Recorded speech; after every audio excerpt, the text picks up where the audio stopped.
He changed the name to drop down. Come on!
It's very abrupt the way that ends. We're going to have to deal with that. Hello, everybody, and welcome to this week's version of Proper Football Live. And got to say sorry, we're a bit late. We had a bit of an issue at the beginning. It's now sorted.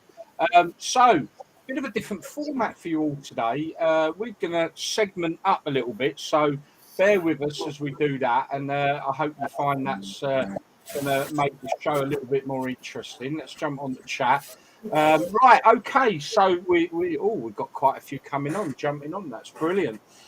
Right, so let's introduce you to the panel. Who we got on today? Obviously, our ever resident ex-pro football player, Mr. Nigel Callaghan. How are you and how you been doing, sir? Yeah, well, good, mate. I'm good. Been watching the footy yesterday and doing the stream, so ready for another Gary Harris rant. Yeah, that's one of the segments, Gary's rant. And I've got a doozy of one for you all today. But anyway, Greg, you've had a couple of weeks off, birthday, was it, or engagement? Engagement. Sorry, I couldn't get there. Good to see you back. And was it a good engagement? It was, mate. Yeah, it was good do. Nice to see everyone, and far too much to drink, and you know how it is, mate. But very quiet weekend this weekend, to be fair. So probably much needed. Okay, cool. So on to Simon Lawrence, Chippenham Town, finance manager. Yeah, close enough, Gav. Close enough. I'm the commercial manager. If you call me the finance manager, I'll start having to pay tax. So Simon's been on with us before. So we won't go into much detail, but obviously Simon heavily connected with Chippenham Town, who play in the National League South. Oh, that was wrong, wasn't it? Me now. And obviously off to an indifferent start, mainly because of what we're about to talk about with your lack of games. But I think you kicked off season 3-0 to what I believe are the favourites for that league, looking at Ebbsfleet. Yeah, I mean, we said it there and then on the day, Gary. We went up there knowing full well that we've played them two times in the last in the last couple of months. We had a 2-0 draw up there and in the league, and then we had a playoff semi-final there. We lost 1-0 after extra time, and you've got to be at your very best to beat Ebbsfleet, and we went down to 10 men after 37 minutes. So to play out the rest of the fixture with 10 men for an entire second half and only go down 3-0, it was probably the right result. And there'll be more than enough teams in the National South that go there and take a hammer in this year. They look like the proper stuff this year. Oh, they do, and they've got huge investment in that club, I believe, as well. But obviously, yesterday you got a 0-0 draw, was it? Yeah, a really good point, actually. A really good point on the road. Worthing are going to come up, and I mean, a lot of sides, particularly when teams come out of a division below, they generally sort of think they're going to be the whipping boys for the next 12 months. But Worthing have come up with a big fan base, a big support. Their community invested. They're owned by a good chairman, a young, vibrant chairman with good ideas. And on the field, they've done very well. They've retained a good amount of their squad from last season. They've brought in some severely good National League South, National League pros that have come in to help them sort of find their feet. And they look the part. So I think actually for the most part, I think most Chippenham fans and certainly a good portion of Worthing fans actually would say that we had slightly better periods in the game. Overall quite happy, especially obviously, like I say, given the events of the recent week, to come back into the game and get a point. I think we're all very happy with it. Yeah, no, that's cool. Now, before we come on to the main event regarding Chippenham Town, just want to give a few shout outs to people that have already jumped on. Good evening to Ben Cliff, Alex Langley, Nicky Lewis. How are you, Nicky? Mike Passmore, how are you, sir? Dan, who's Dan Slauson? I don't know that fella. Do anyone know who that is? Been in Turkey. A weird guy. Daniel. But Sonia's on. Hi, Sonia. How are you? One of Callie's followers there. Catch Callie again tonight, everybody. We'll pop the link in a bit. Stephen Parkin, how are you, sir? It has been a wonderful afternoon of football, hasn't it? Which I guess we'll get to touch on. Andrew Brown, Chippenham have started better than my lot, Weymouth. I wondered whether you were going to come on, Andrew. I remember talking to you last season, and oh my God, Weymouth have started off really bad, dropping down. Obviously, for everyone to let you know, they were in National League, dropped down into National League South, and have got off 4, lost 4, 12 goals conceded. My word, what's going on there? I love that little club down there. Got a lovely little ground, got a good bit of history there. Andrew, wonder what's happening there. Maybe you can let us know. Right, Damo on. Hey, Damo, how are you? I didn't look at Derby's result. They were at Fleetwood, weren't they? How did they get on? 0-0. Okay, cool. Right, okay. Now, want to go straight over to Simon. Now, for those who don't know, let me just pop this up, people. Chelmsford's game against Chelmsford. You were playing Chelmsford. Chippenham's game against Chelmsford City last weekend was abandoned after 27 minutes, I think it was, because Pablo Martinez collapsed and had a cardiac arrest. Exactly the same scenario as what happened with Ericsson in the Euros. And Simon, maybe you take over from here. It all sort of really depends what you want to know, Gav. I mean, obviously, first and foremost, it was a horrible situation. Yeah. Oh, sorry, mate.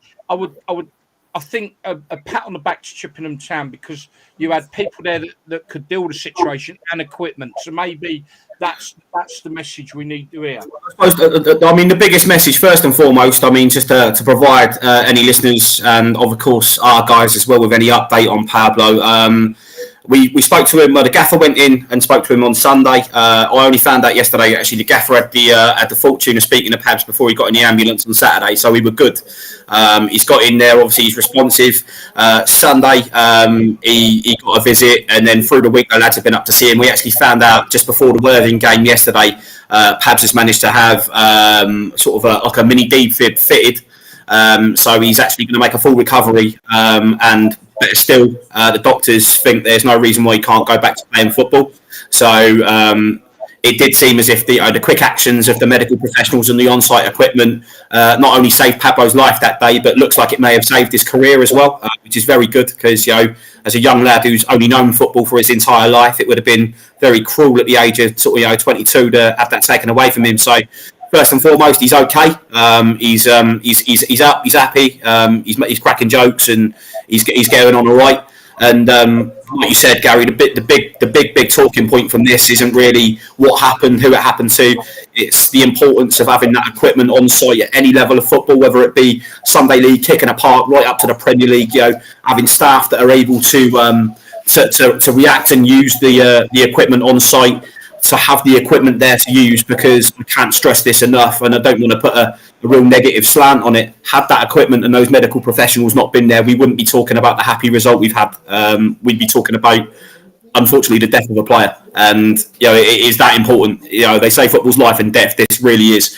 If anyone has in place, make sure you've got them in place. No, absolutely. Out of interest, I'm getting a bit of feedback somewhere. Apologies for that, people. Out of interest, do we know that are all clubs at every level got defibrillators? No, so I mean that's the thing. The importance to raise awareness for the importance of defibrillators. I mean, we had an incident down in Portsmouth a few years ago where a young lad, I think he was about 18, 19 years old, playing for Paulsgrove, Sunday League pitches, and he had the same thing happen. And luckily, we managed to. I was nowhere near that. It was on a different sort of council pitch, but he managed to sort himself out. He was okay. And then I think a local charity round here, Friends Fighting Cancer, who normally deal with cancer grants in the local area, actually paid to install four defibrillators at council pitches. It is still a thing wherein that there are sides that, because of a lack of funding or a potential lack of investment, they don't have the on-site equipment that could save a life. And I think the most important and sort of the harrowing thing that came from what happened to Pablo, he's a fit as you like, young 22-year-old, fresh out of the academy player. There's no way you can predict that. It can happen anywhere. It's totally non-discriminatory. So if you're playing football, whether it be at any level, after this, I mean, it's one of those things you strongly sort of got to suggest it. Go out, do whatever you need to do. Do a charity fundraiser, a bucket collection, appeal for the grant that you can. Do whatever you can do. But if you're playing football now in an area, we need the basics, and that is now the basics. I just want to say we're getting a lot of messages of respect to Chippenham, and absolutely all respect to Chippenham for having the right people and the right equipment who saved this player's life and now looking like his career, which is absolutely amazing, just like they did in the Euros. This isn't my rant section, by the way, but I'm going to have a little rant here about what we are looking at. We are looking at equipment that could be stationed at every football club at grassroots level that is there to save people's lives. Now, whether they're players or spectators, it doesn't matter. Yeah. Okay? Right. One player's wages out of the Premier League could probably buy a defibrillator. For one player's wages for 1 week could buy a defibrillator for every club in this country. It's a sad. You're right. It's a sad fact of the matter is, I mean, we've always said for years that football at the top level, the money's where it's at, and that's where the money's invested. But I mean, you're correct. One player's wages for 1 week could provide every club in this country with a defibrillator. Well done, Chippenham. Absolutely brilliant. Chippenham put Watford to shame. I don't think we do it on the pitch, David. Don't worry about it. I guess he's referring to what happened on that Friday night with that Sheffield United fan, I think. Wow. Okay. Nigel, have you got anything you want to say about this event? No, I totally agree with what's been said, really. I was going to make a point that it's not just the players, there seems to be a lot more collapsing in the terracing and the seats. People are getting ill at matches, and so it does need to be. I mean, it's first aid, isn't it? It needs to be at every club, and it don't matter what level you're playing at. But yeah, I agree that the PFA could help. They could sort all this out with simple data. I'm sure half the Premier League players would donate some money. And then you could get these defibrillators out. I don't. Not all footballers greedy. I know. It's all greedy because they're on big wages. But I'm sure, if it was put to them, do you mind donating X amount of money? We'll give this money in. It's going to take care of the problem. I think half of them would do it. I guess for me, what angers me, Nige, about these situations is it just unfortunately highlights the money at one end, and at the other end they can't even afford life-saving equipment. The thing is, what you got to remember is that back when I played, there wouldn't have been defibrillators there. No. But football's moved on. It's advanced so quick that every ground's got up-to-date, state-of-the-art practice pitches, equipment, a lot. Whereas the grassroots clubs, they haven't moved on. They're more or less carried on the way they have been for the last 20 years. And that's because they haven't got the finances to do it. So while everything's improved and gone up as we get older, as we get more up-to-date with technology and stuff like that, You know, it's the clubs that have got the money that can afford all that. The clubs at grassroots level can't afford that. That's probably why they moved on. Dan, you could maybe Google and answer Christian cellmate, because I don't think any of us have got a clue about it figures on increased incidents since COVID vaccine. Oh, come on, Dan, get the tinfoil hat off. Come on. I mean, funny enough, we had the same conversation in the aftermath of what had happened, obviously, and just to clarify, obviously, the jab situations and the vaccination status of all the players is entirely confidential. But when we're talking about a very experienced club doctor in Martin Searle, and obviously the medical professionals advising that the jab is the best way forward out of the COVID regulations a couple of years back. There's no direct correlation between the jabs and heart conditions. The big problem is, and Nigel will probably be able to tell you better than me, when professional clubs nowadays, when they do medicals, particularly at lower league football, step 6 and below, they'll do a medical to test your physical condition. But unless you're literally delving in such an invasive procedure to pick up things such undetected heart murmurs, it's, like I say earlier on, so non-discriminatory. It doesn't matter if you've been fucking jabbed once, twice, 3 times. It doesn't matter what you've been jabbed with. If you've got something as an underlying heart condition that won't get picked up by a standard medical testing, and you're not rocking with the right equipment to save the situation as it is, regardless of anything else, that's the big issue. You'll never be able to pick it up. It'd be like looking for a needle in a haystack when you're trying to detect heart problems for footballers, because particularly at that level, you just never test for it. And I mean, I don't know, Caddy. You probably know more than me, but I don't know what rigorous testing goes into medical welfare when clubs sign players and do their medicals. Yeah, like I said, last time I had a medical was when I went from to Villa. I was going to say your medical was running the bleep test, I do, wasn't it? Last time he went, mate, he was just actually grabbing his bollocks and saying cough. No, it is basic. When you have your medical, it's more to do with your legs and stuff like that. And they do check your health, but I mean, like I said, they don't go fully into everything on a football medical. Well, when I had my medical, they didn't. It was just basically to make sure that they weren't buying a player with dodgy legs and stuff like that. So I suppose back then it was just a case of a medical to make sure that if they're going to spend money on you, you're worth the money.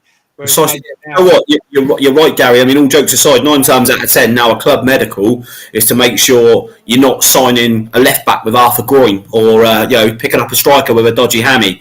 These underlying serious medical conditions never get picked up on standardised medical testing unless you're seriously looking for them. You never find them, so it can happen to anyone. Which is that, again, it really stresses the level of importance. If, as a football club, if you don't have the right equipment there, whether you're Tim Park kicking a ball around a football pitch on a Sunday morning with 25 other teams all around you, it can happen to anyone. And we were just, I mean, thank God we were lucky enough to have Martin, to have Anton, our physio, who has worked in this sort of field before, that could administer CPR. Maggie Tarry, who attends all of our games, and for 90 minutes a week, most weeks, she's nothing but a spectator. But the one time that we needed her to be there, then she was there. And on top of the situation, we had the Chelmsford staff and medical staff that jumped in. We had people round the ground that could seek solace and comfort in other people.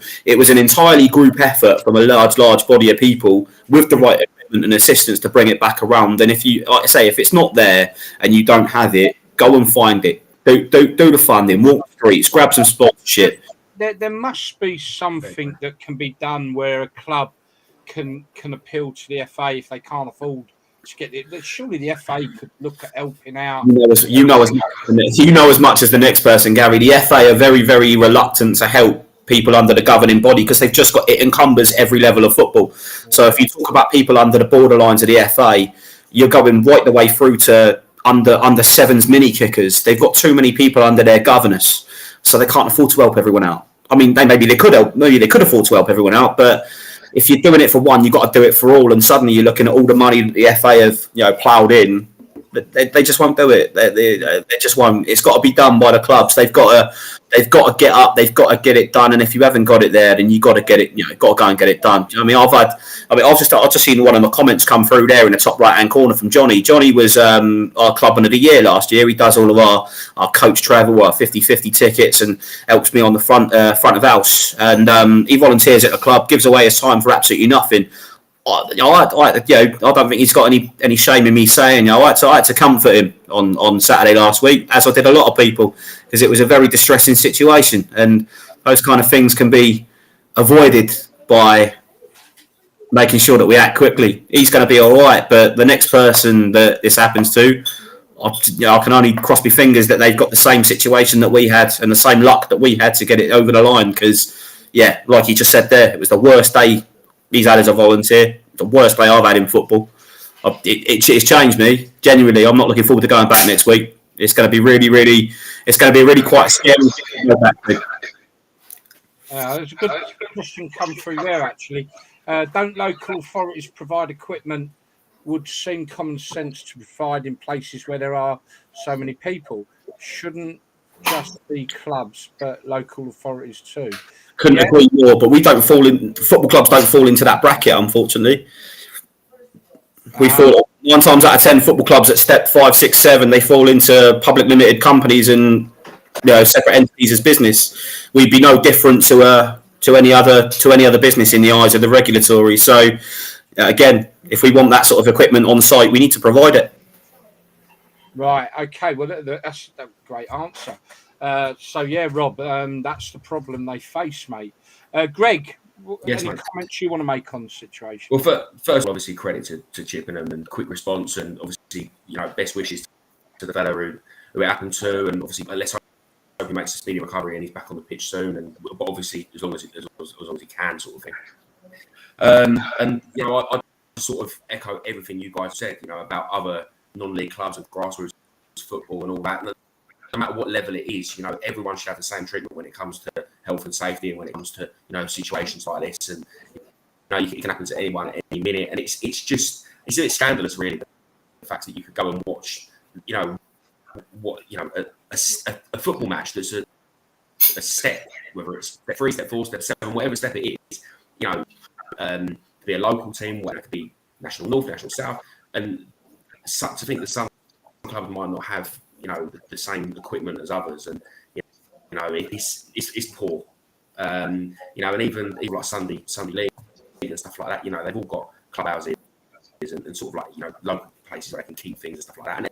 And it's such a simple thing that really should be looked at and should be sorted. And there's just no excuses for it. You know what I mean? And I think Ericsson in the summer, and then obviously just another situation that's highlighted again.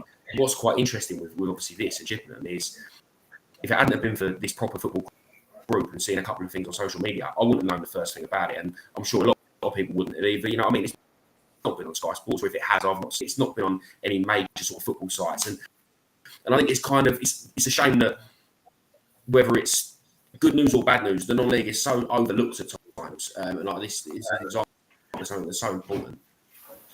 Yeah, see, we had a sort of we had a similar conversation, Greg, last week after it had happened, about obviously where things had been sort of gone up, and obviously BBC had the publishing rights on it. They covered the story and did something about it. It was mentioned briefly on Sky during their Soccer Saturday production, but it was really just a brief mention that a player had collapsed in the National League South.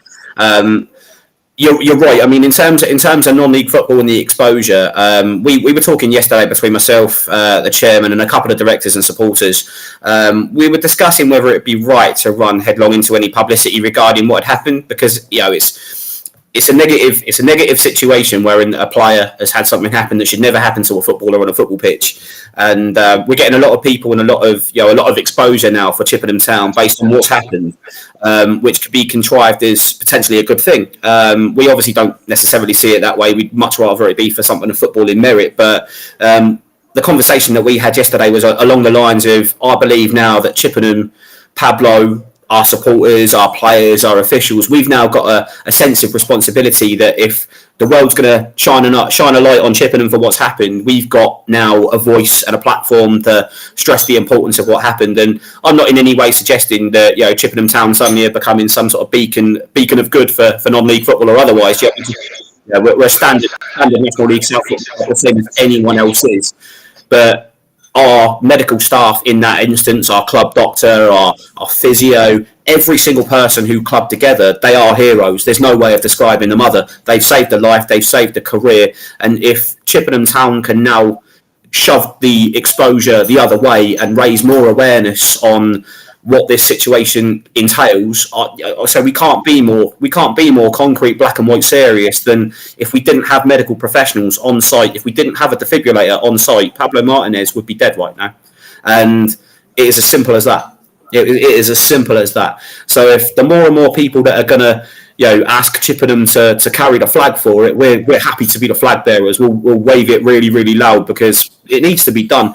If the first eye opener wasn't what happened to Christian Eriksen, then certainly now it's on our doorstep. It's at normal level of non-discriminatory, non-league football with a 22-year-old fit as a fiddle centre-half straight out of Bristol Rovers Academy. It can happen to anyone. And if you're not prepared, I'm not saying live in fear of it, but certainly train your guys. Make sure people know CPR. Make sure you got a defib. If you haven't got a defib, go and get a defib. I know it's not cheap. I know it's not expensive, but what price would you pay on a human life? You'd never have sat there on that day walking into the ground against Chelmsford, Greg, and thought, I hope we've got our defib fired up because we'll probably need it. No, you never do. You never do. But we're sat there now.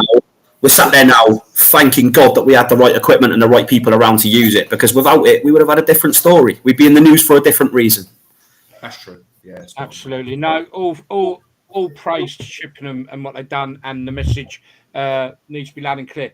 Right, we are going to move on, and I apologise. We are getting a lot of feedback. We'll try and look into that before next week's show. By the way, next week's show going to be a good one, actually. We've got Philip Kavanagh coming on with us, ex-Burnley, Northampton, Peterborough, Kettering Town.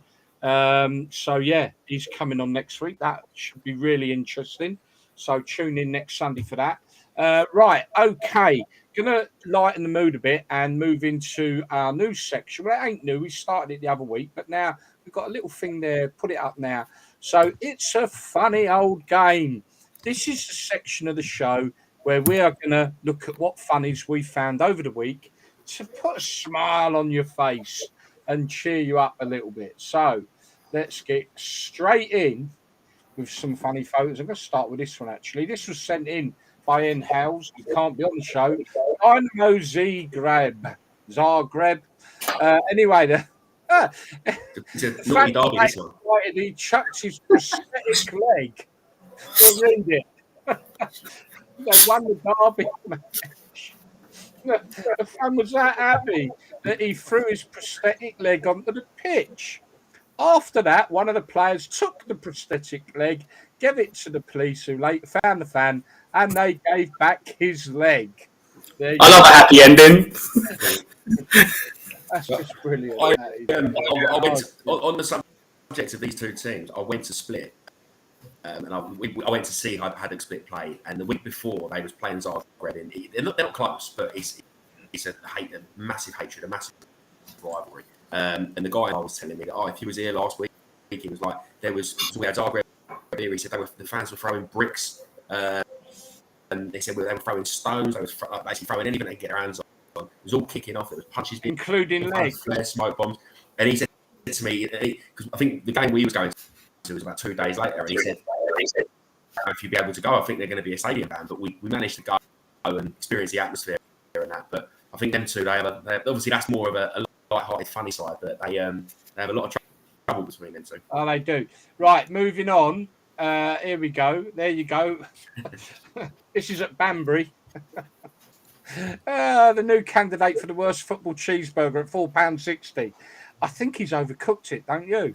Black pudding, that is. That's not a cheeseburger. Right. If you're going out to Qatar for the World Cup, this is what you can look forward to as a burger.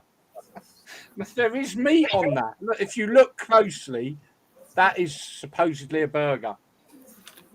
I think they've got it wrong. They got it what? It's cheap. It's cheap though, isn't it? It's at £1.20. It's not bad. Still want to eat it. Right, okay. I've been ripped off worse at away clubs at football, I promise you. Right, here we go. Now, look at this for set play that they practice so hard to take these free kicks. Just have a look at this.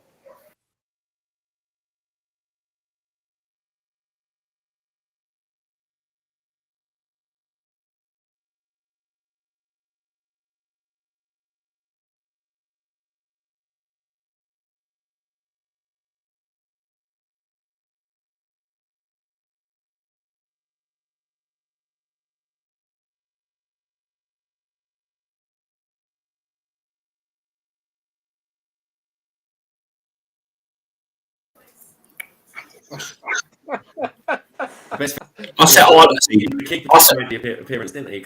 Coming up as well. Nigel, would you have done free kicks like that in the day, eh? Actually, someone at Watford, where we put 4 players in front of the ball, and there was me and Barnsley lined up to take the kick. And what we'd done was like when we ran up towards the ball, the 4 of them had split up and they're going in the box. And me and Barnsley would look like we both got to kick the ball, and then we'd start arguing with each other. And the defenders lose concentration, and we just clip it off on foot. But it wasn't as much running around as that. Ring of Roses comes to mind, I think. thing is, I'll tell you what, the free kick routine, that's what made me laugh. That free kick routine confused me 4 times while I was watching it. And I tell you what, a better delivery from the man down the right-hand side, and that works. Would have been a goal. It would have worked. That's not bad. Okay. Wednesday night training for AC Copner, if any of the boys are listening, that's exactly what we're going to be working on, set pieces. We're going to be doing ring of roses, and then we're going to do a free kick routine where we both keep interchanging and play the ball down the right-hand side. Right, If it confuses us, it'll confuse them, surely. it is shot of the week coming up now.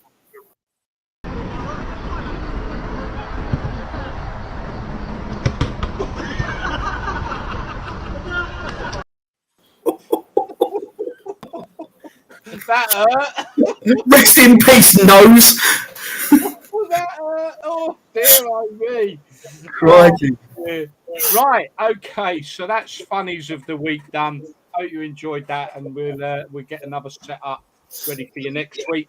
Now, I haven't done I've done a little post of some of the others. I haven't done a post for this yet, or Dan hasn't, should I say, bless him.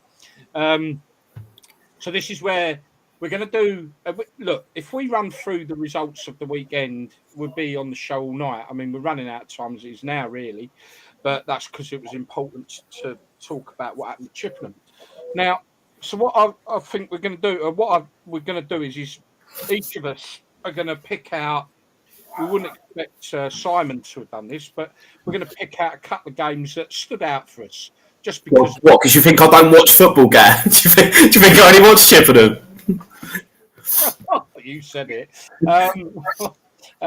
No. Just because you're not, you wouldn't have been set up regular, Yeah, in all fairness, Gary, you'd be completely right. The only result I actually saw yesterday was Chippenham Town, as I was in Sussex all day. But I had the good pleasure of watching the Newcastle game against Man City today. I thought that was very good. Well, there's your highlight. So look, we're going to start off with me then. So I picked out 2 results. One was Burnley, Blackpool 3-3. Blackpool down 2-0, and there were 2 sending offs in it. That's a game, isn't it? 3-3. I know we've had another one today, City Newcastle, but that's a game. Sending offs, got everything you want in a game, that, innit? And a local derby, fiery as hell. The other one, I'm going down into National League North, and Darlington 1, Banbury 2. And the reason I'm doing that is because Banbury just got promoted. Big step for them, highest they've ever been. And they've taken it by storm, and they're doing really, really well, second in the league. Good side, Banbury. Good side. And 2-1 away to Darlington. That ain't no mug result. So, in all fairness, that's my 2. Greg, you got a couple? Yeah, so the first one, I've got to give credit to Fulham, to be fair. So the 3 games into the season, unbeaten, drew with Liverpool, drew with Wolves, and obviously beat Brentford yesterday after Brentford had a great result against United. I don't know, I don't think many people saw that coming yesterday. I know I fancy Brentford.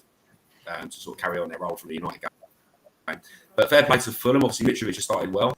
I think they're 6th or 7th in the league, and yeah, good on him. I'm not a Marco Silva fan personally, but you know, he's sort of got them ticking early on. That's a long old season, but I don't think many people would have had Fulham to start that well. So credit to them.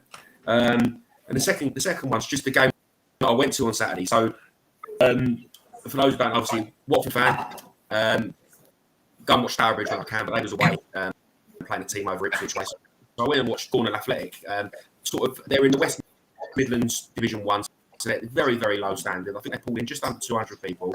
They won 5-1 against Dudley Sports. 6 goals. It was a sending off, a penalty, and they had a dog on the pitch. Started the second half. They late kick off for 10 minutes, and I think this dog got through 3 or 4 balls. So he had the time of his life, and got me out for the afternoon. Spoke to a couple of people. That was your view off the famous terrace, isn't it? That's it. Yeah. So yeah, not a bad turnout for who they are and the level they're at, and that. Greg, having a lot of trouble with your audio, mate. Yeah. Yeah, you're breaking up quite bad. I don't know whether that's the feedback issue. I don't know. All right. Mate. I'll try and get that sorted. That's all right. Crack on. Nigel, you got a couple there that caught your eye? Yeah, just the Leeds Chelsea match, really. When I yeah. Do you know what I'm getting really fed up with seeing at the moment? It's like all this passing around your own 18-yard box. The goalkeeper's trying to play football. You know, Mendy's got caught out for the goal. I think De Gea was responsible last week for a few goals. It's just, I don't know where the logic comes from playing the ball out of the back. Like, so, well played. They got a good result against Chelsea. The other one I wanted to mention was Reading. You know, like the 3rd in the league at the moment. And I think when we was chatting about the teams that we thought would go up and go down, sort of Reading was virtually on everybody's tongue to go down. So as much as I don't really like Paul Ince so much, he's doing a really good job at the moment. I think they're doing well. So yeah, it was a good result. Yeah, I think they're the 2 standout results for me. Yeah, you know what? I've got to agree with you on that one. My eyes went up when I see that Reading result. I tipped them, I think, for going down. You know, but yeah, you're correct on that. Right, we're going to move on now to our next segment. This is where Nigel gets his moment, and this is called The Good Old Days. Right, now, there you go. Now, this is where maybe next week we can get a story out of Phil Kavanagh. Generally, we'll tap Nigel up for a good old story from his days on the pitch. But this week, I'm going to throw something at him, and he can just give us a bit of an insight. Last week, let's take that off. Last week, I showed a little bit of a match that was played in what can only be called a mud bath. Frank Stapleton's return to football debut for Derby. Quick glimpse of that video, and our man Nigel. At Highfield Road, the sand-covered pitch is no place for English First Division football these days. Not the most ideal of conditions then for Frank Stapleton's return to the English League, but his was to be a major contribution in Derby's win. He appeared in little trouble on the treacherous. Now I'll let it roll out because I think I recognise the mullet taking that haircut, taking that corner, taking that haircut. There you go. That was Nigel taking that, and I believe you actually assisted in one of the later goals as well on that video. Yeah. But Nigel, we showed that in response to the problems poor Coventry City are having, and maybe we're not going to get time to talk about that. What's happening there is atrocious. But my God, what was that like? It was mad, you know, like it was like that for most of the season. If there was any grass, it was always on the wings, so I was a bit lucky there. But you know, you got on with it. If the match was on, you went out there, you rolled your sleeves up, you put a performance in, and that was it. You weren't blaming the pitch for it. I mean, I can understand the Coventry situation because the pitch is dry, you know, and it seems like, you know, they go down, it's hard. But surely they can water it. I mean, why are they not watering it? Yeah, why aren't they watering the pitch and get it to the standard it should be? But yeah, I think, like I said, I've said it all the time. Players moan about playing twice a week. they moan about facilities, they moan about this, they moan about that. You know, back in the day at the baseball ground, we knew what we was going to play on. It was better for us because I don't think the away teams like to come to the baseball ground, and we just got out there and we got on with it. We got paid at the end of the month, each month, and we enjoyed the football. I didn't even realise Frank Stapleton played for Derby, actually. Yeah, we had Paul Goddard came, we had John Chinosi, Frank Stapleton, Mick Harford. We had quite a few centre forwards coming in. Dean Saunders, for me, was the best one that came in. Yeah, I enjoyed playing with Dean. And then, of course, we had Mark Wright and Peter Shilton. You know, so we had some good names there at the time. Yeah. It was good. Some basic things out there, mate. Yeah. Question then about that. So, what like you hear a lot, especially when you've got FA Cup games. I mean, I can quote just before lockdown, we played Tranmere Rovers on a Thursday night, and I went up there for that game. Madly, we lost, and always the thing is said that because it was a really bad pitch, it was like playing on Blackpool Beach. That it's a great leveler. Is that right? Is it? I mean, surely if you've got an ability as a player that is supreme to this fella, can you not play on the same surface as that player and still have that edge on a player? Is it a great leveler, Nigel, or not? I don't. To be honest, I think it was an advantage to some teams like West Ham and Millwall. They've got the crowd and baseball ground. The crowd's right virtually on top of you. You know, if you go and take a throw in, they could probably reach out and grab you. So I do think, you know, you had a little advantage with some of the home games that you had and the teams that you played. But I think now the stadiums are so good and the surface is so good, it's probably right that, you know, the better players will play better than the worst players. So there's no advantage of having a home match really, apart from the crowd. It's Watford was a ground that nobody used to like to come and play at because it was like, I mean, they sat on benches by the touchline and the crowd seems so far away from the pitch. So that was sort of a ground that none of the teams used to like coming to, but obviously Watford's taking it down. Brilliant. Well, have another story ready for next week, and we'll try and tap Phil up next week for a story from the good old days. That was interesting, that. I'm a bit behind with the feedback from a little bit of that. The previous one I put up from Andrew, what a great thing already. He's going to be asking Weymouth if they got a defibrillator. So straight away, mate, you've already made an impact. I'm sure a lot of clubs will have, particularly at North, South, and Prem level. I mean, the thing is, I think one of the better things that have come out of this is people's willingness to accept that it can happen anywhere. Get trained. We've had about 5 or 6 people, supporters and staff, that have come to the football club in the last week and said, "Could you point me in the direction of somewhere where I can learn CPR training?" And the answer to that is yes, we can. And we leave in our physio to deal with it.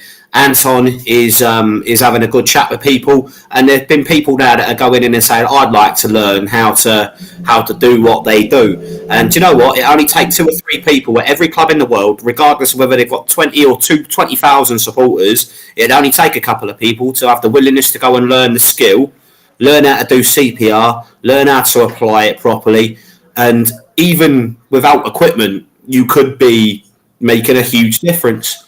And that's the big buzzword from this, is that we want to keep raising the profile and raising the awareness of the importance of CPR, the importance of defibs, the importance of AEDs, making sure that every club in the world can do can act how we've had to act. I hope it never happens. I hope no club in the world ever has to act on it. But in the situations where it does, can you act the way that we've had to act last week and get the right outcome? Yeah, you can. Absolutely. Sorry, I'm so behind, folks, with your messages. Funny message from Ben this week from Ben Cliff. My team played the FA Cup yesterday against Leitown, however you want to pronounce it. I asked to have curry sauce on my chips as advertised, and the woman said, "We only have curry sauce for the big games." No. That's brilliant. So Love it. What we got here is another one coming up now. Must be in competition with one R1 Gerard. Complete fraud as a manager, no plan, let alone okay. Disgruntled Aston Villa fans, as we expected. And then just to rub salt into the wounds, not curry sauce. Palace playing Villa off the park for me. What we got? Another one. Ben's always very active on here. We appreciate it. My Kidsgrove athletic player Lee Town away, but played at Hellzoe Ground. Lovely setup. Yes, I've heard that. Hellzoe get a really good support. Yeah, I went up there to watch them play Stourbridge, Gary. You know, I said the other week. Oh yeah, that kicks off. So. Hellzoe were in the same league as Carlton Town last year, which was the Northern Premier Midland Division. And they used to be in the Southern Premier League before they split the divisions down. We played them a few times. Yeah, they went down, didn't they? Yeah. Big support. Right, okay. That's just sorry, I've got so far behind. I'm going to have to flick through a couple. I used to hate having to walk around the allotments just to get to Vicarage Road. Do you remember the Watford Holt train station? That was funny. Gary Harris, West Ham United got beat by Brighton. Yeah, do you know what? We've not said that, and we should say it. Brighton are the surprise package this year, aren't they? They haven't played anyone good yet. They've only played West Ham and Man United. You know, away as well. So I think I've caught up. I think they need a striker, though. I think they do need a striker because apparently they're letting Morpay go, but he's never been good enough anyway. Welbeck's. I tell you, Welbeck's had a start to this season, Greg. Yeah, right. I think they need a little bit more up there because I know people who said last year that they're probably have they just brought in that Undav as well, aren't they, from the Bundesliga? I seriously got to limit the conversations now. I think so. We are so behind, and right. So I'm sorry, I've got to keep the limit to that. So I'm going to quickly cut the things, and I've still not done my rant, which I'm going to have to do very quickly. Right, okay. So this subject, we put this out on our thing. It's been quite advertised, I think, across social media. Burnley have banned season ticket holders for persistent standing. Excuse me, they got banned for 2 games, and they put these on the chairs as a warning. And do you know what? We're going to have to make this a very quick discussion. I'll tell you my thoughts on it. I do get people sat behind people, you know, and they've stood up. I understand that. I really do. For me, the problem lies with back in the good old days, you had a choice of where to go in the ground. Right, you could go in the seats, you could go in the terracing, you could go in the family terrace. You knew where the parts of the ground were what they were, right? Because of the way modern day football has taken certainly the top 2 leagues and the way they structure their seating and whatever else and their ticket sales, that no longer is applicable. So now you've got people who want to stand and maybe want to have a bit of fun and get behind the team, being mixed in with people who just want to sit there and watch the football and do nothing else. And people have not got the opportunity or the choice to make that decision before they go to the game. I think that's the problem. I think that needs addressing. That's my opinion. Bang. I do understand why people get upset if they're sat down and someone in front they can't. I get that. But unfortunately, it is a football match and people do want to get behind their side. The clubs are at fault and the FA are at fault for the way they have structured how we do ticket sales. And there should be certain parts of the ground allocated to relevant people and how they want to support their club. And if they did that, that's a problem. That's my opinion. Anyone else got an opinion? They should put a seatbelt on. They what? Put a seatbelt across them so they couldn't stand up. But seriously though, the big lockdown bars like on the fun fair ride. There's always a hell out of you when the team's about to have a shot at goal and you're watching it and all of a sudden somebody stands up in front of you and you don't see it. And I think that's what's the most annoying bit about it. It's always when the team get near to scoring, the fans jump up like that, and if you're sat behind them, you missed it all. I think he's bang on. You pay 35, 40 quid as an average now for tickets across the top sort of across the football league. Most clubs in the football league are all seater stadiums now. I would, and again, people are going to just look at the badge on my shirt, who I work for, and where I come from, and they're going to say, of course you'd say that. But I'm a big advocate for the fact that football's changed. There's a reason there are all seater stadiums. If you want to stand behind terraces, have a beer, wave a flag, and be a nuisance, guess what? There is an option. There is a choice. It's called non-league football. Go and get on terraces. I will disagree with you on it. I disagree with you as well. I disagree with you entirely on that. Yeah. Go and get on the terraces. You're not going to bring terraced football back to the Premier League. But I'm not being funny. But I blame football for creating this problem because but it's an irreversible problem now. It's an irreversible problem now. You won't go back. They've got too much evidence to lean on that terracing's unsafe. No. On that. Talking about terracing here, right? It don't take a fucking, sorry for swearing, it don't take the scientists, right, 2 minutes to work out, like it's taken them nearly 30 years to work out how to put a bar in front of a seat and create this so-called safe standing, right? It isn't terracing. Now, how quick can they introduce a bar in front? Because put that in place and say, right, block C and D, and this can be in the top flight. You know what? That's safe standing. They're slowly introducing it. Why is it taking so many years to do that when there ain't an away fan in this country at any level that don't stand up? Yeah, away fans are always the one, particularly, aren't they? Why are we now taking so long to come up with this so simple, basic idea of a bar in front of a seat? I disagree. I still think you can't take Newcastle United out of the fans. You can't take Man United out of their hardcore fans. You've got to accommodate for them. You can't not accommodate for the fan that wants to stand up. You've got to be able to accommodate for these people. It's their teams. They can't do nothing about that. Surely. So I do disagree. I hear what you're saying. No, I actually think you made a really good point, guys. It's not.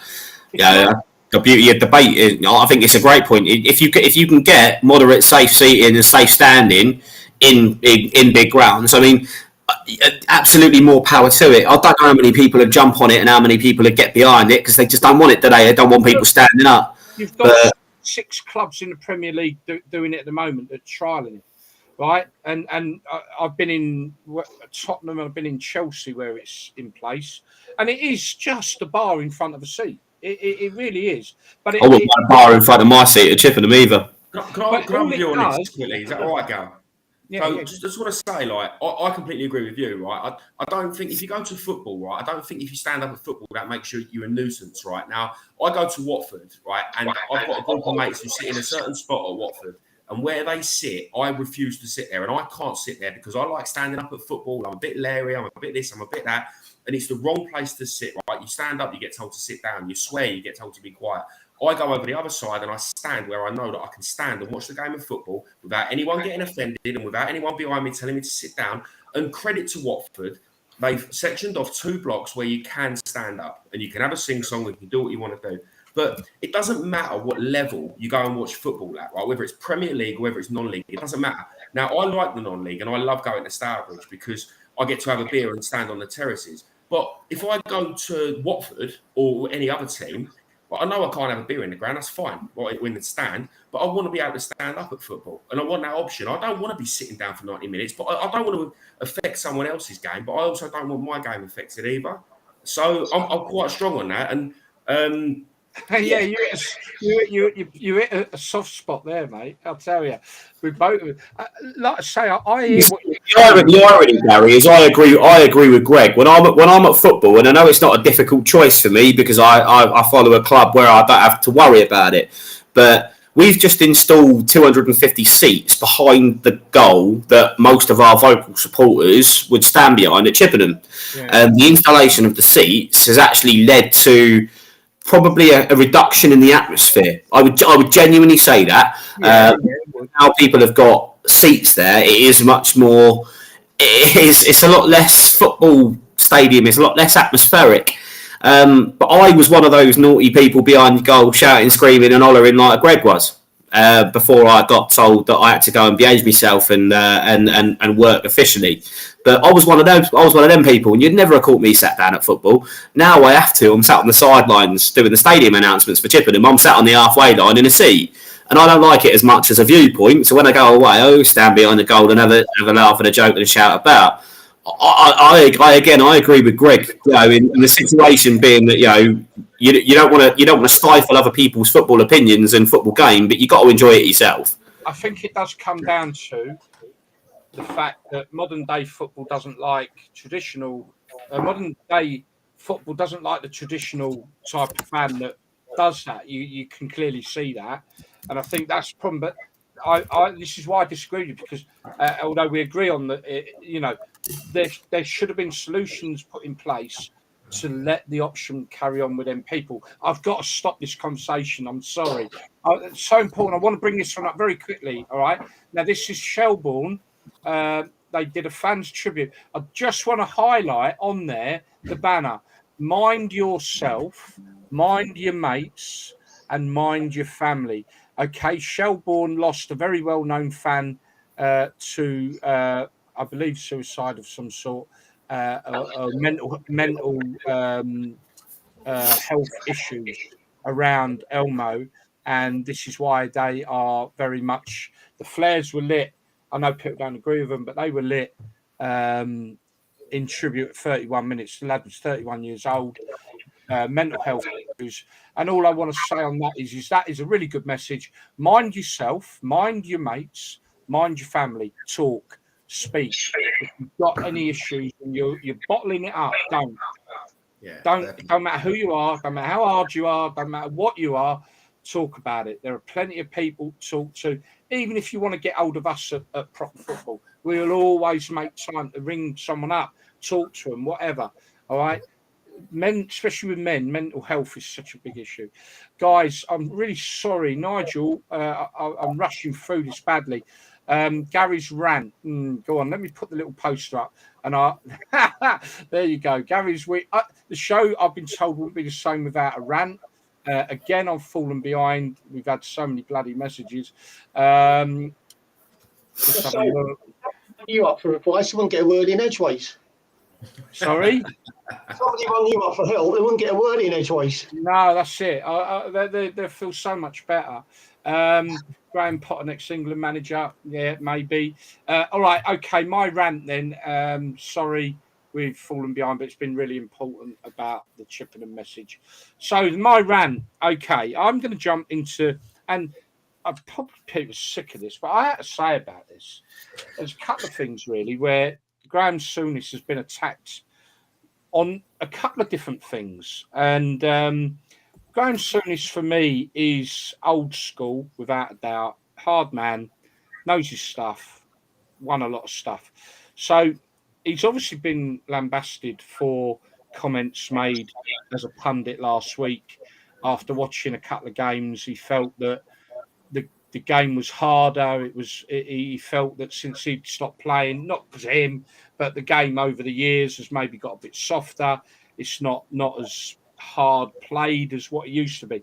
And he basically come out with a comment that he'd watched these two games. He felt that the football, as he knew it, looked like we were getting our game back again. And he just said that, there were 22 men out on the pitch and they manned up and played like men. He got absolutely destroyed for that, and that's my part of my rant, because even one of the Lionesses doing themselves no favours with a lot of people, especially from the men side of things. There's a negativity towards women football, and I've already explained this in other shows. I feel it's because I feel that the women's football be used as a baseball bat against men's football in some respects, and we're seeing it day in, day out. The comparisons and everything's ridiculous. Keep going on about wages. Well, until women's football can bring that, well, what's it like, profit and loss, whatever, they've got to do that. But it doesn't help their cause when one of the England women said how disgusting Graham Souness was for that comment. I mean, come on. Anyway, the next part of that is then he also on another punditry, criticised Tyrone Mings. Now, Tyrone Mings, quite an outspoken fella, likes to big himself up a little bit. And of course, you know him. Well, anyway, he criticised him. And he basically, I think... That's why Graham Souness is out of order. Well, maybe he is, maybe he ain't. But listen, he's a pundit and he turns around and he says, you know, look, he's not won anything in football, which he hasn't. He's got a reasonable career, but, you know, he criticises over football. The very next day on TalkSport, is it Laura Woods? Yeah, that's it. Laura Woods then digs into Souness with a vengeful look on her face, started banging on about, oh, he's the advocate of taking the knee. He was brought up in a home. He works with Centre Point, the homeless thing, and so she called Souness out. Well, that's got nothing to do with football. Well, what's she on about? And it just winds me up. That's my rant. I needed to have a rant. Just a little 30 seconds on your 2 points, Gary, right? Your little 30 seconds, right? So the first thing, Souness, credit to him the next day on TalkSport. He stuck to his guns and said he doesn't regret anything he says, and he stuck to it. Massive respect for him for that. Regarding Tyrone Mings, it might be a bit controversial, but for me, he's he is the most overrated player in the Premier League. I don't rate him at all. And also, the way he was with England, and he was like Gareth Southgate's little puppet. Nothing about football. It was all political, and it was all your nonsense. So for me, not got a good word to say about the bloke. And that's my input on that. Yeah, I wasn't knocking Tyrone Mings. I don't know enough about him. You know more about him than I do because he's your mate. He used to play for Chippenham Town, by the way. And but no, it wasn't about the fact about Tyrone Mings. It was more the fact was my problem. Why there's so much negativity about women's football is this exact problem. Laura Woods giving it that bollocks about nothing to do with football. She just wanted to dig him out because he'd had a dig. And it's a shame though, because Laura Wood, she's actually quite good on TalkSport. You know, I think she does all right on the breakfast show. But then I don't understand why she let herself down with that. Really did. Yeah, exactly. She let herself down with that. Ali McCoy did pick her up on it. We'd really run over heavily here, but I got annoyed listening to her do it. I actually was listening to it when she done it. And like I say, I've got nothing to say about Tyrone because I don't know him and I've not paid much attention to his career. Obviously, Simon Wood. Nigel, question for you. Did you ever play against Graham Souness? Yeah, when he was in Liverpool. And was he as hard as we think? Yeah, they were all hard. Every single player was the Dalglish area at that time. You know, every single player at Liverpool in them days was... they were legends, you know, they won everything. But tell you what, they're one of the dirtiest sides you'll come up against. Some of them would even kick their own grandmas to get the ball. You know, and that's why they won things. But yeah, they were hard. I played against Alan Kennedy quite a few times. He was probably the least hardest out of the whole lot of them. You know, Dalglish would go over the ball on you. Souness would put you in both sea of the stand. And, they were tough days in them days. Yeah. Right. I'll tell you what I'm going to do because we're going to have to call it a day. I am going to let you have the last word, Simon, about your mate Tyrone, all right? Because I've brought his name into it, but it wasn't about him. The concept. In a moment. So, Nigel, anything else you want to add? No. It's been a good show once we got on it. Yeah, I think it's been a bit of a different. Yeah. We had no problems at the beginning, and obviously we have spent a lot of time on a very good subject. Yeah, I mean, very good. I only do follow it up, and you know, some it is done to get defibrillators into all the grounds, and like you say, it's not just the players now. There's people collapsing in the crowds that probably might need that help. I mean, going back to our days, I said it was just presumed if you was a professional athlete, you wouldn't have no problems like heart problems or anything like that. I think it's just taken for granted. But now that it's happened a few times, it needs to be brought to the front, really, doesn't it? Yeah, absolutely. There, link up there, folks. You can join Nigel tonight. At what time, mate? I'll be on at 9 o'clock, mate. 9 o'clock for some banging tunes till the early hours. I've got to get up at 5 a.m, so don't expect to see me. Bed early. Greg, what last from you? Yeah, obviously cracking show, really important subjects, and fair play against Chippenham and yourself for coming on and whatnot. Obviously a few little disagreements today as well, which is never a bad thing, which is You've got good. to have it. Yeah, of course, it's football. It's football. Just one more thing as well, for people that follow the non-league and all that, FA Cup first Premier League round draw tomorrow, so obviously quite important for a lot of sides. So yeah, or first qualifying round draw it is. Sorry, yeah. And last bit for me before I let Simon have the last word on his mate Tyrone, and maybe just his last word on what happened. And we have had to rush through some of the things today, but for very good reason. But next week, like I said, Philip Kavanagh joining us on the show, Burnley, Northampton, Peterborough, and he had a little run kept in town as well. That should be really, really interesting. So please join us again next week. Over to you then, mate.